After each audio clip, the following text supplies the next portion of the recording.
Hello everyone. हम complex analysis में अपनी स्टडी को कंटिन्यू कर रहे हैं। लास्ट वीडियो में हमने मिलनेस थॉम्सन कंस्ट्रक्शन मेथड से रिलेटेड इक्वेशन सॉल्व किया था, जिसमें हमें u गिवन था और f of z find out किया था, जो सीधा z की फॉर्म में हमें मिल गया था। अब इस वीडियो में हम एक थ्योरम प्रूव करेंगे, that is very important result. यहाँ पर हमें गिवन है कि mod of f of z constant है किसी भी रीजन में, सो फंक्शन, और फंक्शन कैसा है, एनालिटिक है यानी विश्लेषिक है। सो हमें प्रूव करना है कि फंक्शन भी यहाँ पर कांस्टेंट होगा। इट मीन्स मॉड्यूलस हमें कांस्टेंट गिवन है, तो हमें प्रूव करना है कि फंक्शन भी कांस्टेंट होगा। और कॉम्प्लेक्स नंबर का मॉडल निकालने का मेथड आप जानते ही हैं।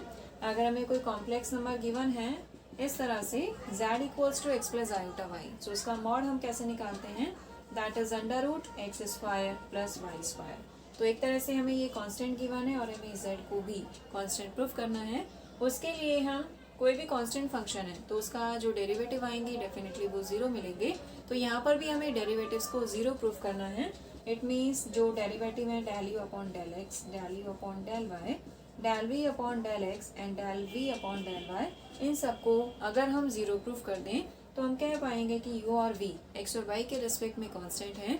और जो फंक्शन हमें गिवन होता है वो हम generally u plus iota v की फॉर्म में लिखते हैं। अगर यहाँ से u और v भी ज़ीरो आ जाएगा सो डेफिनेटली फंक्शन, अगर u और v कांस्टेंट हमें मिलेंगे सो डेफिनेटली फंक्शन भी क्या हो जाएगा, कांस्टेंट हो जाएगा। तो हमें हमारा काम क्या है यहाँ पर, इन चारों डेरिवेटिव्स को जीरो प्रूफ करना, जिससे हम u और v को कांस्टेंट बता सकें और उसके बेसिस पे हम कह सकें कि फंक्शन भी कांस्टेंट होगा। तो सबसे पहले देखें, हमें जो कंडीशन गिवन है उसको हमें अप्लाई करना है। Given f of z equals to c, ये c क्या है यहाँ पर, कांस्टेंट है, हमने अज्यूम कर लिया। कांस्टेंट आप किसी भी फॉर्म में ले सकते हैं। इसका मॉड अगर हम देखें सो क्या मिलेगा, since f of z equals to होता है u प्लस आयोटा v, ये हम सब जानते हैं, कॉम्प्लेक्स पढ़ रहे हैं। तो इसका मॉड अगर हम निकालें, फाइंड आउट करें, सो ये हमें मिलेगा that is u square plus v square. इसको दे दीजिए इक्वेशन फर्स्ट, इसको दें इक्वेशन सेकेंड। अब इक्वेशन सेकेंड की वैल्यू को हम इक्वेशन फर्स्ट में अप्लाई कर दें using second in first, that is under root u square plus v square equals to c. दोनों तरफ स्क्वायर ले लें जिससे कि स्क्वायर रूट यहाँ से रिमूव हो जाए। It means u square plus v square equals to c square. अब उसके बाद में इसका डिफरेंशिएशन कर देते हैं हम, एक बार x के रिस्पेक्ट में, एक बार y के रिस्पेक्ट में, क्योंकि हमें del you upon del x चाहिए, del you upon del y चाहिए, और वो हमें तब मिलेगा जब हम इस इक्वेशन थर्ड का डिफरेंशिएशन करेंगे। पार्शियल डिफरेंशिएशन हमें करना है, पार्शियली डिफरेंशिएट यानी आंशिक अवकलन equation third with respect to x and y। एक बार x के रिस्पेक्ट में करेंगे, एक बार y के रिस्पेक्ट में करेंगे, क्योंकि दोनों के साथ एक साथ दोनों वेरिएबल्स के रिस्पेक्ट में एक साथ डिफरेंशिएशन पॉसिबल नहीं है। तो पहले हम x के रिस्पेक्ट में डिफरेंशिएट करें, that is 2u del you upon del x plus 2v del v upon del x equals to c square. Constant है so its differentiation is zero. 2 को कॉमन लेके हम एलिमिनेट कर सकते हैं, सो ये इक्वेशन हमें मिल जाएगा, that is equals to zero. और इक्वेशन फोर्थ इसको हमने दिया। अब फिर से हम पार्शियली डिफरेंशिएशन करें y के रिस्पेक्ट में, तो ये मिलेगा हमें 2u del you upon del y plus 2v del v upon del y equals to zero. 2 को फिर से हम एलिमिनेट कर दें, u del you upon del y plus v del v upon del y equals to zero and this equation fifth.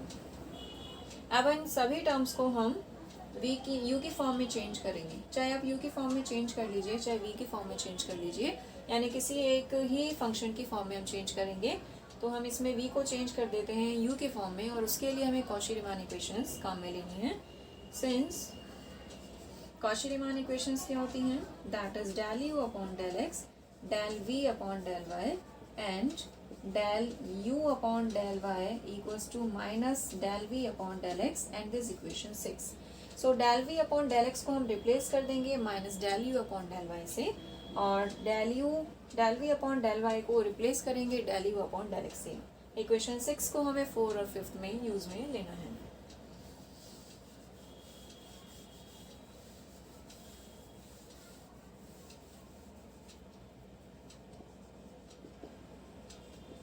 Using 6th in 5th।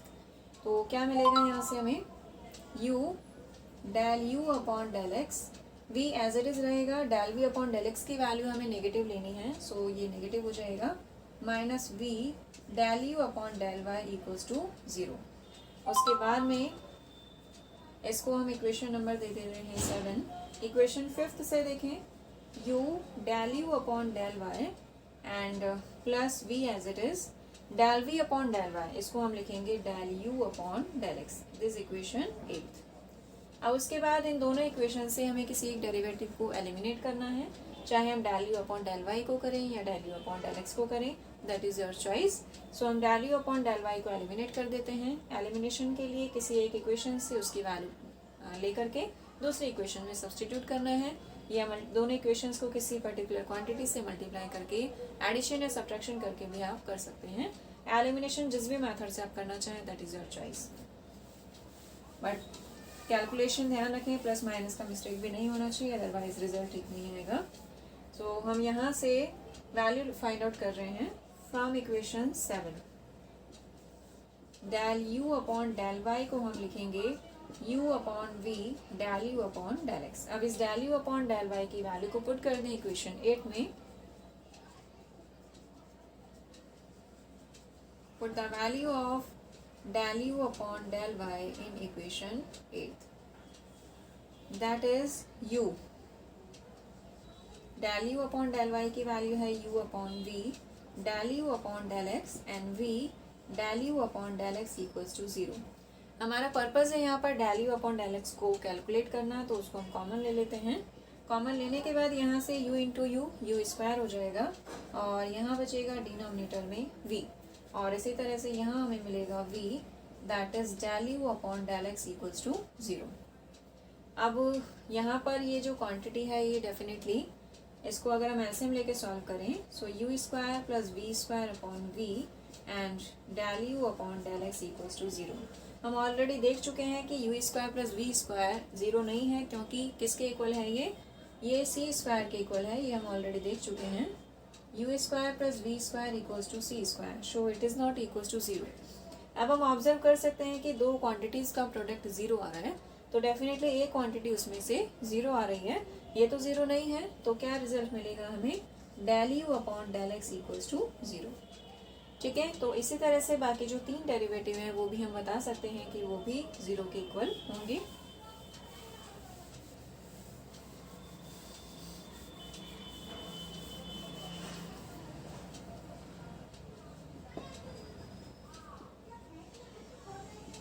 Similarly, del u upon del y equals to 0, del v upon del x equals to 0 and del v upon del y equals to 0। अब हम देख सकते हैं कि u and v are constants,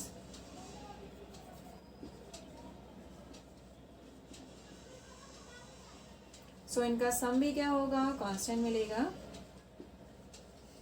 और u plus iota v किसके equal होता है, that is equals to f of z is again constant.